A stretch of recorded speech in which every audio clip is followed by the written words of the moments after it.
So what we want to do next is we want to talk about the two different views and how to set them up in your browser. And to do that, what we're going to do is click on the three black bars. It's called a hamburger menu. And then we're going to go and add the additional view that we're going to use for technician view. So let's open a live shop. And so I'm going to go ahead and close this page for right now because I want to start from here. So this is the workflow view. This is where you're going to start out in the shop environment.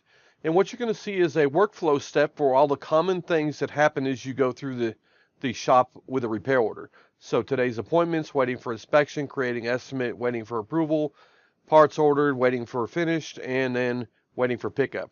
These are all the common workflow steps that you use. This is where the service writer is going to maintain their day so they can arrange things in the order that they need to satisfy the customer. So in this case, I'm going to hold down my left mouse button and I'm going to drag this Mini Cooper up to the top because that's our #1 priority. But a great way to think about doing this, if I have 8 or 10 tiles laid out on this screen and I have to have one estimated right now so I can get parts ordered before a certain cutoff time, then I can arrange them in order for the service writer to satisfy the customer and or parts needs and so on. The next thing I'm going to do is move over to where the hamburger menu is, which is 3 black bars.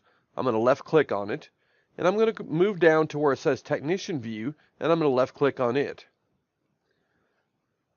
What that's going to do is open up what we call our technician view, and this is where we're going to make most of our money in the shop environment. And what this is going to do is have a no tech column and then one column for each of the technicians that are actually in your shop. You're going to see a lot of information here. I want to encourage you to hover over it with your mouse and get some feedback information. So here at the top of this column, it says this is the amount of hours that the technician wants to do before the end of the day. This is what he's got approved so far, and so on. So there's a lot of great feedback on here, and if you just hover for a second or two, you'll get some feedback letting you know what it is. So let's move back over to our presentation. So let's identify some of the things that we see on the screen so that we've got the great visual of what's going on. So the first thing we want to do is when we're in technician view, you're going to know because it's going to have either no tech or the technician's name on the top of the column. And on the bottom of the tile, what you're going to see is the workflow step it's in. The workflow step is real important because there's certain workflow steps that lock things out from going to the technician's tablet where they start working on it, and that would be creating an estimate or waiting for approval. If it's on your workflow screen, what you're going to see on the bottom edge of the tile is going to be the technician or technicians that the repair orders are assigned to. Next up on here is what we're going to have is what we call a wrench icon, and I'm going to move over to a live shop to give you some of the information that's here in this important area.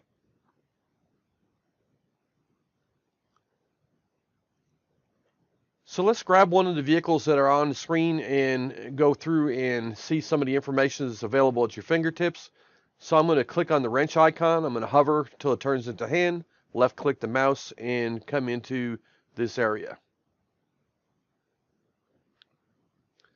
So what you're going to see on there initially is going to be the repair order, and you're going to see all the labor operations that have been pushed over from the management system, along with the associated labor time that's been negotiated between the service writer and the customer.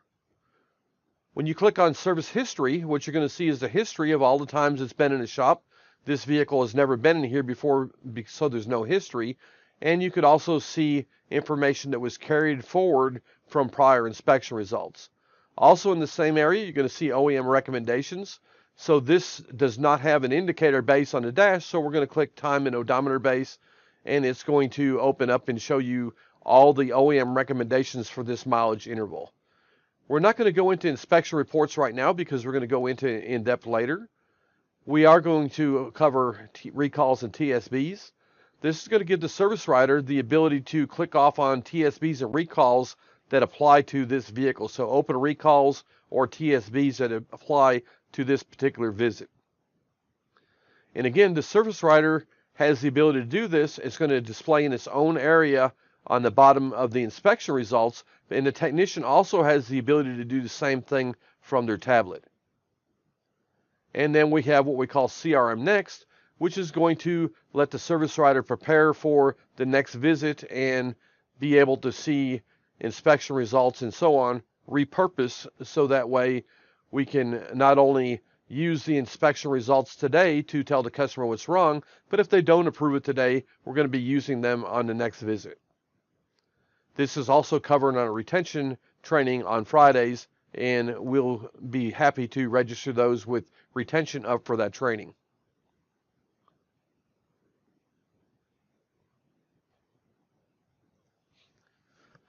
Next up on our list of things that we identify is the promised day and time.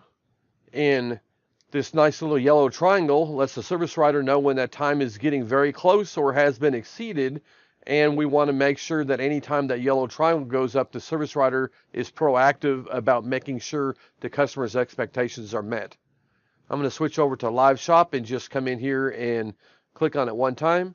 So you can see the yellow triangle here. I'm going to come in here and I'm going to change the date to something more current.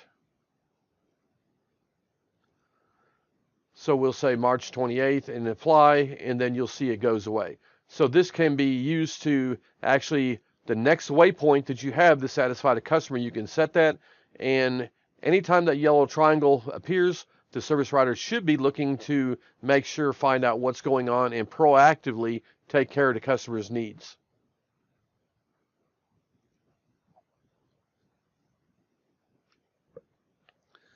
Next up on the list in the technician view on the center section of the tile, this upper number is going to be the number of hours that have been approved and negotiated between the service writer and the customer.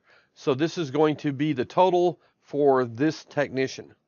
The number underneath it is the amount of hours that the technician is marked completed or partially completed so far. So a great way to begin working together as a team is anytime this upper number and lower number get close to each other. So in this example, if this upper number was 10 and the technician is marked 9.5 hours completed, we want to make sure that service writer has the next repair order up, ready, parts and available, and so on, so that technician can jump on the next car. Great way to start working together as a team. This little green car icon on here sometimes is red and flashing. If it's red and flashing, that means we couldn't identify everything about the vehicle based on the VIN number. So a service writer could click on this and identify if it's an all-wheel drive or navigation and things like that. But the technician also has the ability to do this on his tablet. There'll be a red bar that says select vehicle information, and the technician's probably in a lot better place to answer that question. Next up is this black circle with the number 1 count in it at this particular time. And what this is this is the total number of jobs open on a repair order, regardless of how many technicians it's broken up and assigned to. In this day and time, it's very common to dispatch repair orders based on technician specialty areas. And what you're going to find is this red circle over here is the number of jobs that are open for the technician that this column is for. And again, anytime the technician marks all his jobs done, the tile is going to dim out. It's going to get a big green check mark in the center. And what we want to do is always encourage the service writer to look over here and make sure that there's not a number count here, that there's a green check mark also, so they don't call the customer and let them know their vehicle's done, only to find out that there's another tech who's got some stuff to do. And the worst case is the service writer finds out about it when the customer is standing at the counter waiting to pick their vehicle up. What we also have is these 3 tiles on here with a circle and a plus sign is where we can add special markers. And what I'm going to do is move over to Live Shop to just give you an example of how this works. So in this case, what I'm going to do is just grab any one of these and actually click on any one of these icons and actually configure it. So in this case, I'm going to tap on the first line here, and I'm going to click on this alert, and you can see that there's a message that's been put here that says, do not roll down the driver's side windows. It's going to fall off the track again, and we'll have to put it back on at no charge to the customer. So that's an important thing to know, to go ahead and protect the technician from having to do free work. And we also have the ability, by filling in a check mark here, to actually make this persist across all visits. I'm going to configure another couple markers here. And in this case, what I'm going to do is I'm going to say, okay, that this particular vehicle is, the customer is going to wait on it. I'm going to say that we told him it'd be done in 60 minutes. And I'm going to configure one more on here, and that is going to be, I'm going to choose one that say parts is expected to be delivered in, and configure it, and I'm going to say they're expected to be delivered in 15 minutes, and then apply. And you'll see that it's added these markers here, and they'll also go to the technician on their tablet. Excuse me.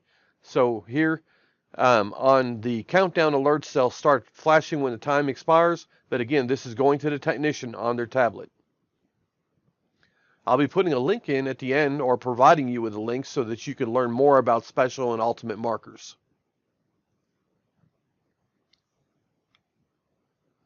You're also going to see right to the left of the customer's name is you're going to see some information here to let you know what type of message was last sent to the customer. And if there's a check mark on it, it's whether the customer has actually acknowledged that information. So if you write a brand new repair order and you see that a message went out to them by text or email and there's no green check mark here, this is a great time for that service writer to have a customer conversation, a drop off, to reinforce to them that we are a digital shop. Please expect the communications to come that way, and you can configure them on your device. So what we want to do next is we want to go to drag and drop a repair order to dispatch it to the technician. And so let's move over to Live Shop and actually work on this together. So in the next exercise, what we're going to do is go to your technician view, and we're going to drag and drop the blue steel vehicle that you had to your technician to dispatch it. So the first thing I'm going to do is take a pause here and have you fill in a survey and let me know, did the blue steel vehicle actually show up on your today's vehicle page in the no tech column?